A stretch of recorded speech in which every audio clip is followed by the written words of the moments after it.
안녕하세요. 구독자 여러분 반갑습니다. 주식토개입니다. 역시나 두산중공업 이야기를 해보도록 하겠습니다. 주말 동안에 제 영상을 보시면서 리프레시하는 시간을 가졌으면 좋겠다 이런 마음으로 영상을 제작을 해보았고요. 오늘 체코 고위급 원전에 대한 면담을 하죠. 그런 기대감에 따라서 장 막판에 5% 부근까지 좀 끌어올렸는데요. 다음 주 기대해 볼 수 있는 분위기를 일단 조성을 해 주었습니다. 당분간은 박스권 움직임으로 이어갈 가능성이 크기 때문에 여러분들 좀 여유롭게 천천히 보시면 될 것 같고요. 오늘 영상에서는 두 중 더 길게 봐도 좋을 이유에 대해서 생각을 해봤고, 지향해야 할 마인드에 대해서도 이야기를 해볼까 합니다. 영상을 찍어 드릴 때마다 말씀을 드리지만 두산중공업 내년 대선까지도 지켜볼 예정이기 때문에 관심 있으신 분들이나 중장기 종목 선정하기 어렵다 하시는 분들 영상 끝까지 시청 부탁드리겠습니다. 구독과 좋아요는 저한테 큰 힘이 되고요. 제가 나아가고자 하는 방향, 소통하는 방송인 만큼 지금처럼 궁금하시거나 두중에 대해서 하고 싶은 이야기가 있다면 댓글로 많이 남겨주시면 되겠습니다. 제 영상 보시는 분들 조금이라도 도움이 되셨으면 좋겠고, 멘탈 잡고 길게 가져가는 방향으로 두중 끌고 갈 생각이니 지속적으로 많은 관심 부탁드리도록 하겠습니다. 그럼 구독, 좋아요 눌러주셨으면 영상 시작을 해보도록 하겠습니다. 오늘 원전 테마주들 장 막판의 시세를 보여주면서 대부분 플러스대로, 그리고 거래량도 굉장히 많이 들어왔죠. 이렇게 마무리가 되었는데요. 두산중공업 같은 경우는 마이너스 2%까지 갔다가 플러스 4.77 이렇게 끌어올리면서 나름 의미 있는 급등을 보여주었습니다. 요즘 원전 테마주 이렇게 크게 한번 갔다가 한번 쉬어가는 이런 모양새에서 지루하게 생각하시는 분들도 계셨을 거고, 여기 고점에서 물리신 분들 걱정이 좀 많으셨을 텐데, 차트 모양 일단은 5일선을 다시 안정적으로 뚫고 올라가 주면서 좋게 자리를 잡은 것 같습니다. 아직까지는 3만원 이상에서 물리신 분들 멀었다라고 생각이 드실 수는 있겠지만, 현재 단기적 고점이죠. 32,000원. 추후에는 저점이 될 수 있다. 이런 긍정적인 마인드로 임하셔도 좋을 것 같습니다. 너무 낙관적으로만 보는 것도 득이 될 거는 없겠지만, 그렇다고 내가 믿고 매수한 종목 나쁘게만 볼 필요는 없을 것 같습니다. 두산중공업이 5만원 갈 거야 아니면 8만원 갈 거야 이런 미래를 생각하시는 것보다는 가까운 28,000원이나 3만원 지점을 단기적 목표로 삼으셔서 가져가시는 게 멘탈적으로 좀 편하실 수 있습니다. 하나하나 목표를 성취해가는 맛도 있으실 거고, 달성을 하면 다시 목표 상향, 그리고 내가 나가고 싶으면 나가면 되겠죠. 그럼 언젠간 주가는 4만원, 5만원이 되어 있을지도 모르겠습니다. 물론 성향상 짧게 먹고 빼는 단타로 들어오신 분들도 계시겠지만, 이번 기회에 중장기로 좋은 종목 가져가 보는 경험도 좀 필요하다라고 생각을 하고요. 성향이 안 맞을 수도 있겠지만 단기적인 전략보다는 훨씬 리스크가 적을 수 있고, 자리만 잘 잡고 대응한다면 큰 수익을 가져다 줄 수도 있을 것 같습니다. 서론이 좀 길었는데요. 그럼 오늘의 중요 내용 두 중을 더 길게 봐도 좋을 이유에 대해서 제 생각 좀 이야기를 해보도록 하겠습니다. 제 영상을 꾸준하게 보셨던 분들이라면 한 번쯤은 이 부분에 대해서 보셨을 텐데요. ESG란 무엇인가? 환경보호 E, 사회공헌 S, 그리고 지배구조 G. ESG는 기업의 환경을 훼손하는 것이 아니라 보호에 앞장서고 사회 문제 해결에 앞장서며 법과 윤리를 준수하는 경영 철학이자 경영 방식이다. 경영 트렌드가 바뀌고 있고 기업의 사회적 책임을 다하려는 목소리를 내는 이들이 많아졌다. 가격이 비싸도 사회적 책임을 다하는 기업이 생산하는 제품을 구매하고, 그렇지 않은 기업들은 외면하기 시작을 했다. ESG와 같은 비재무적 요소들을 중대한 가치로 투자하기 이른다. 이런 내용인데요. 더 보시면은 ESG로 돈이 몰린다. ESG의 천문학적 규모의 글로벌 자금이 쏠리고 있다. 각국 정부와 기업뿐만 아니라 연기금, 금융사, 개인 투자자의 ESG 투자에 나서고 있다. 전 세계 ESG 투자 자산 규모가 2018년 30조 7천만 원에서 약 2030년에는 130조 달러 규모로 늘어날 것으로 전망이 됐다. 130조 달러면 하나로 치면은 14경인데요. 어마어마한 정말 상상할 수도 없는 이런 규모인데 국내에서도 순환 경제를 선도하는 기업들이 등장을 하고 있다. 두산중공업은 폐플라스틱을 이용해 수소 생산하는 기술 개발, 그리고 수소 개질기를 개발을 하고 일 3,000kg에서 향후 3톤까지 생산량을 끌어올릴 전략이다. 이렇게 나와 있습니다. 쉽게 말씀을 드리면 기업은 돈만 잘 벌면 되는 이런 시대였지만 이제는 ESG 경영 지킬 건 지키면서 어떻게 돈을 벌었는지가 중요해졌습니다.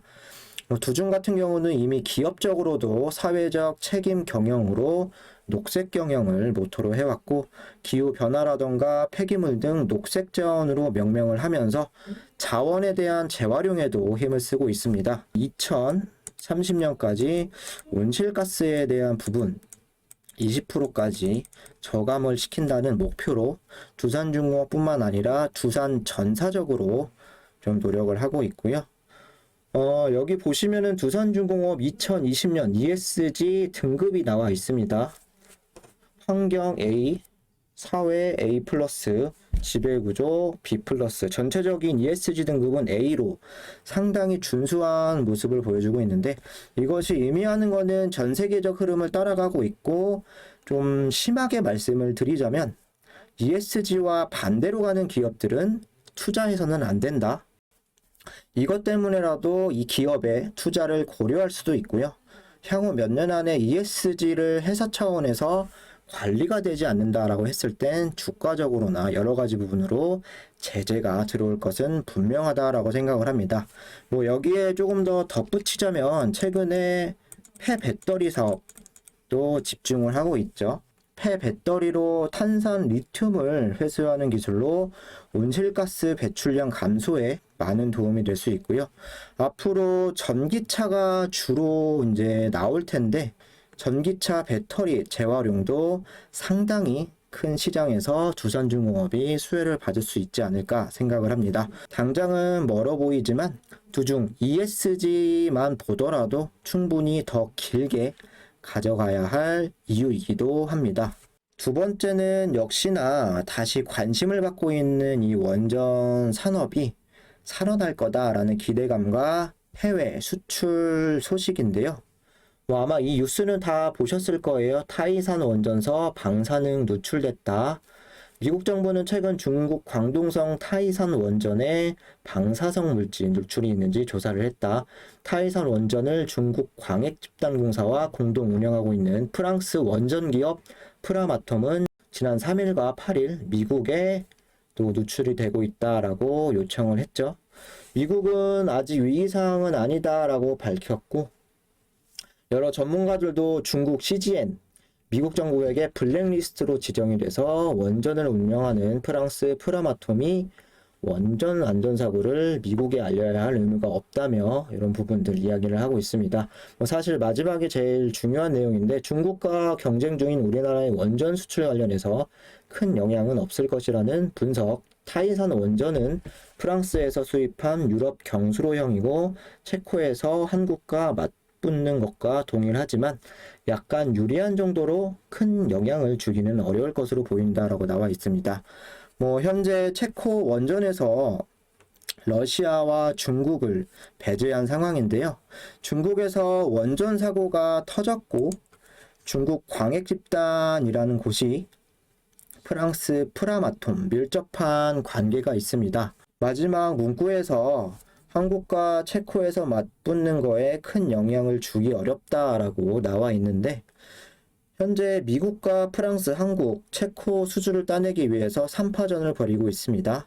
근데 프랑스가 원전 안전에 대한 부분이 감점 요인으로 지적이 된다라고 했을 때는 또 한국과 미국 2파전이 될 수도 있지 않을까라고 생각을 하고요.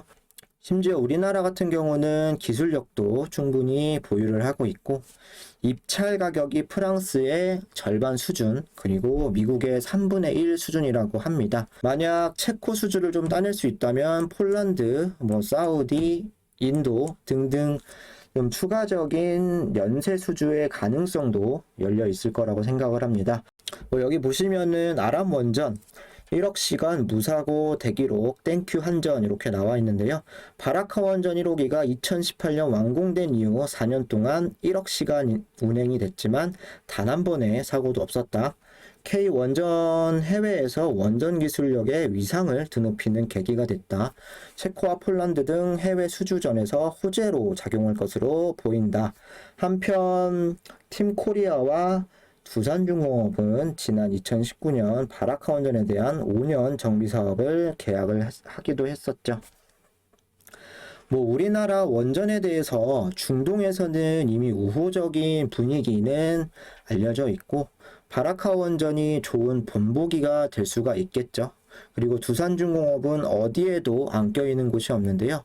원전을 한번 건설을 하면 원전 수명이라는 게 있는데 보통 40년에서 길게는 60년, 더 긴 거는 80년까지 이렇게 수명이 되는 원전들이 있습니다. 중간중간 기자재 교체를 한다던가 하자보수 유지도 해야 되고 한번 수주를 해서 끝나는 게 아니라 연속적으로 이런 부분들은 두산중공업이 기술을 갖고 있기 때문에 엮일 수가 있는 부분도 체크를 해주시면 좋을 것 같고요. 마지막으로는 재무적으로 좀 안정화가 되는 시기가 찾아올 것으로 예상이 됩니다. 그동안 유동성 리스크로 인해서 10년 이상 주가는 계속 하락을 했고 재무적으로도 상당히 좋진 않았죠. 그래서 작년부터 처절한 자구안이 좀 시작이 되었는데요. 채권단 관리도 3조 6천억 중에서 절반은 갚았고 하반기에는 다 청산을 예정 중이다 라고 합니다. 이런 내용들을 읽어보시면 나오는데 산업은행에서도 최근 인정한 부분으로 서로 신뢰를 바탕으로 자금적으로도 필요한 건 지원을 하겠다라고도 밝혔죠. 이동걸 산업은행 회장은 두산중공업이 제시한 구조조정 계획 약속을 이행할 경우 계속 도와줄 생각이다. 자산 매각과 유상증자 등 재무 자구안을 이행을 했고 그중 1조 3천억을 상환을 했고요. 나머지는 두산인프라코어 매각 금액과 합쳐서 3분기 2021년 안에는 다 갚을 거다라는 부분 설명을 자주 좀 드렸고요. 여기 보시면은 두산중공업 중공업 부분 2021년 매출 계획에 대해서 또 홈페이지에서 제가 이렇게 좀 가지고 왔는데요. 두산중공업 전체 매출액이 매년 13조에서 한 15조 정도가 나오죠. 그 중에서 중공업 부분 21년 매출 계획은 5조 8천억으로 되어 있고 약 여기 부분에서 30% 정도 되죠. 작년 말 수주잔고 매출 5조 4천억 확정을 지었고 2021년 수주 또 한 2,800억 가량 그리고 수주 예정은 있지만 아직 확정되지 않은 이런 부분들이 1,760억 정도 2021년 중공업 매출에 대한 부분 5조 8천억을 예상을 한다라고 합니다. 작년 매출의 한 11% 정도 상승할 것이다 라고 예상을 하고 있고요.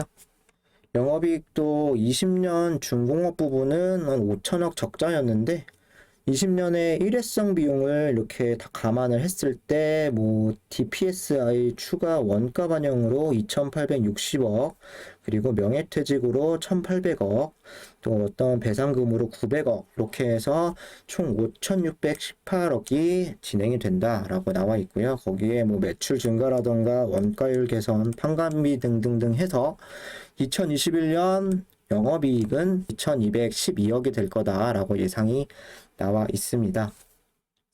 여기에 플러스로 두산건설이 있죠. 두산건설 같은 경우는 현재 매각을 보류하고 있는 상태고 유동성 공급을 위해서 신규 투자자를 끌어들이려는 이런 움직임을 보여주고 있습니다. 뭐 이런 이유는 두산건설의 턴어라운드에 대한 기대감, 그리고 건설 경기의 또 호전세, 이런 부분들이 겹치면서 두산중공업이 매각을 하기보다는 좀 투자자 자금을 끌어들여서 좀 부담을 낮추려고 하는 부분인데, 매각을 하든 투자자를 끌어들여서 자금을 유치를 하든 뭐 어쨌든 재물을 확 줄일 수 있다라는 효과 볼 수가 있고요. 이 부분도 좀 장기적인 관점에서 체크를 해봐야 될 것 같습니다. 그래서 뭐 2분기, 3분기에 어떻게 이렇게 반영이 될지, 작년 대비해서 상당히 1분기에 많이 증가를 한 모습을 체크하실 수가 있을 겁니다. 정리를 해보자면 장 막판에 또 수주에 대한 기대감으로 끌어올리면서 마무리가 되었습니다.